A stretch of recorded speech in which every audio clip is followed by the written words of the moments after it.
everybody, it's Angelo with Angelo's Workbench, here with video number 3 in the Revell Chevy Beretta video series. Progress is moving forward. The kit is great fun to work with.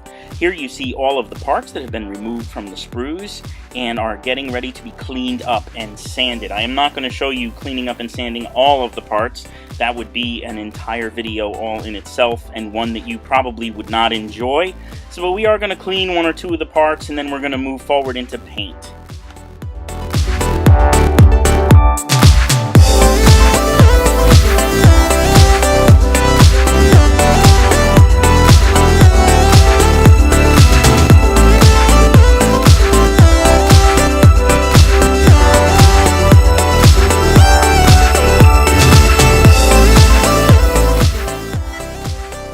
While I am cleaning the parts, I am removing seam lines, any kind of flash, or also any kind of marks that have been left from being attached to the sprue. I use a whole host of tools for this. I use my small little sanding sticks that you see here.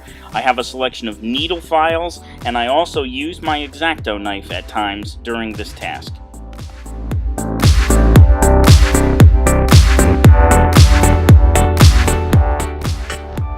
And at this point, we'll get started with the paint. I usually group them by color. I'll group all of the parts that need to be semi-gloss black, and all the parts that need to be aluminum, and all the parts that need to be steel. I group them and I paint them all at the same time. I attach them to masking tape, as you see in the background there. And I paint the one side from all 360 degrees, so I get full coverage. So I'll spray from the front, I'll spray from each side, I'll spray from the back. And I put the parts into a dehydrator. That's right, a food dehydrator. Gets the parts cured in a matter of minutes.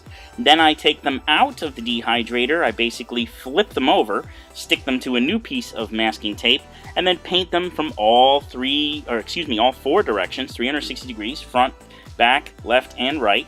And then let them cure, and you have a fully painted part that is ready to go and be detail painted.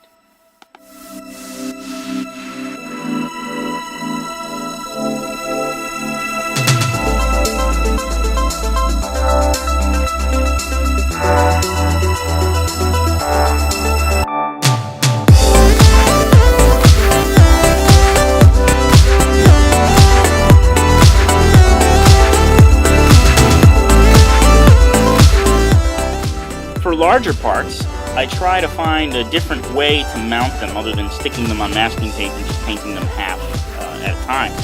This particular engine has a hole at the bottom of it that is the perfect size for a Q-tip and holds it rigidly, so I put a Q-tip in there and I'm using it to hold the part while I paint 360 degrees of it with the aluminum. Notice that the part has also been assembled somewhat. If you have an engine block and you have multiple parts that are going to be glued to the engine block, there's no reason to paint the parts individually and then glue them all together. You can save a little bit of time by assembling them before paint. Now we're going on to the smaller aluminum parts, which I will follow the same process as I did with the black.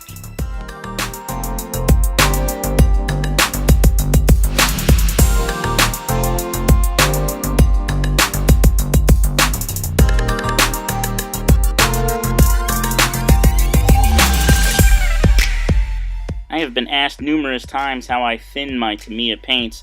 I use isopropyl rubbing alcohol, which is almost the same thing as the X20A thinner from Tamiya and is substantially less expensive. As you can see here, I am just putting a few drops in the bottom of that is an Iwata HPCS, so you can get an idea of the size of the paint cup. I put a few drops in the bottom. I always put the thinner in first. I find that if I put the paint in first, it's harder to mix in the cup. I put the thinner in first, then I drop the paint in a few drops at a time, just as you'll see here. You get a feel for what the consistency you're looking for is. They say it's like milk, and it is pretty close to milk. I find that if I can drag it up into the side of the cup, so I'll get some paint on my stick and I'll pull it up onto the side of the cup and watch it wash back in. If it washes back in smoothly and it doesn't glob up there, then you've mixed it and thinned it appropriately, and it will spray good. If you get spraying and you find that the paint is too watery on your parts, obviously you need to add a little more paint. If you find that it sounds like your airbrush is spitting the paint out and you're getting big globs, then the paint is too thick, you need to add a little more thinner. In the background here, I have flipped the parts over to the other side, and am now painting the reverse side with my technique of painting from front, back, left, right, and then off into the food dehydrator it will go.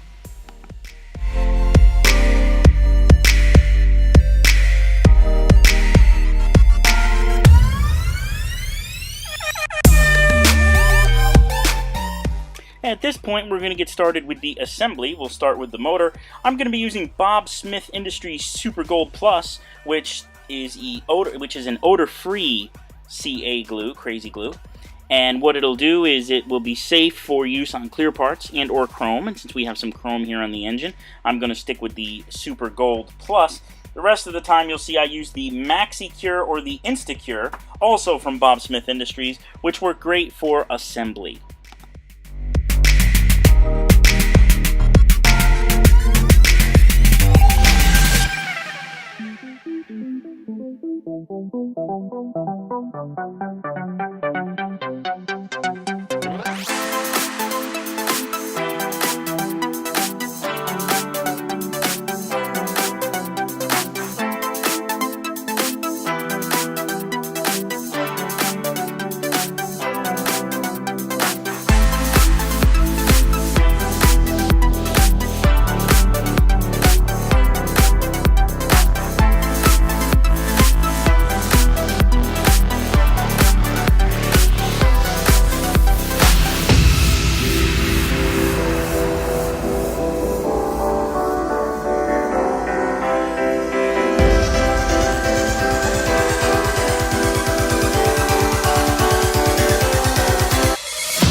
Now that the engine is assembled, we can get started with some detail painting. The starter, the belt pulleys, things like that need to be black. The oil filter, I'm going to do black as well.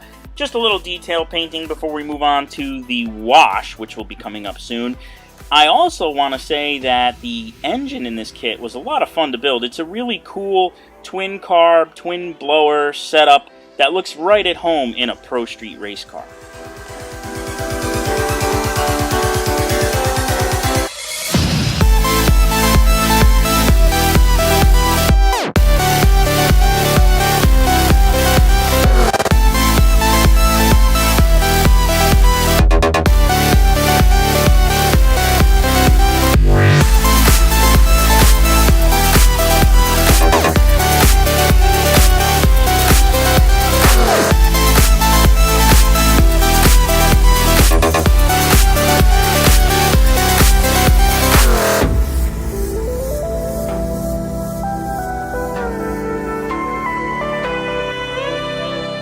I wanted to give the motor a little bit of a used look, so I'm going to apply a slight wash using Tamiya's new Panaline accent color.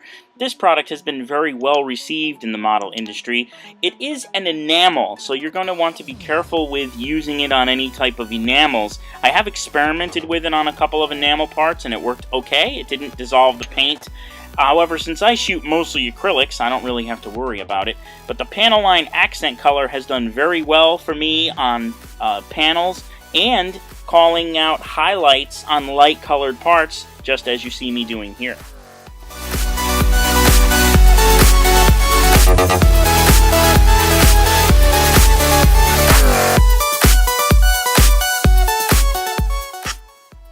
Also note that if you put it on a little heavy accidentally, or if you're trying to adjust its effect, a Q-tip works very well.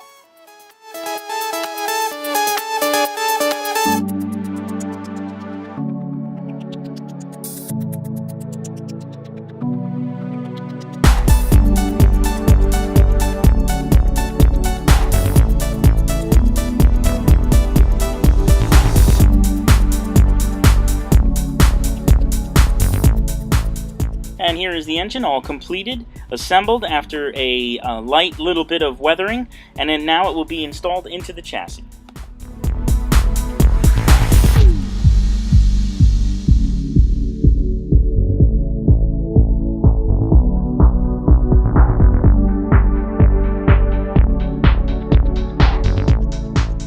And with the engine installed in the chassis, that will wrap up video number 3. I hope you'll come back and join me for video number 4, where we will move forward with more assembly. As always, please submit any questions or comments in the comments section below. I'm happy to answer them, and I hope to see you next time. Thank you again for tuning in to Angelo's Workbench.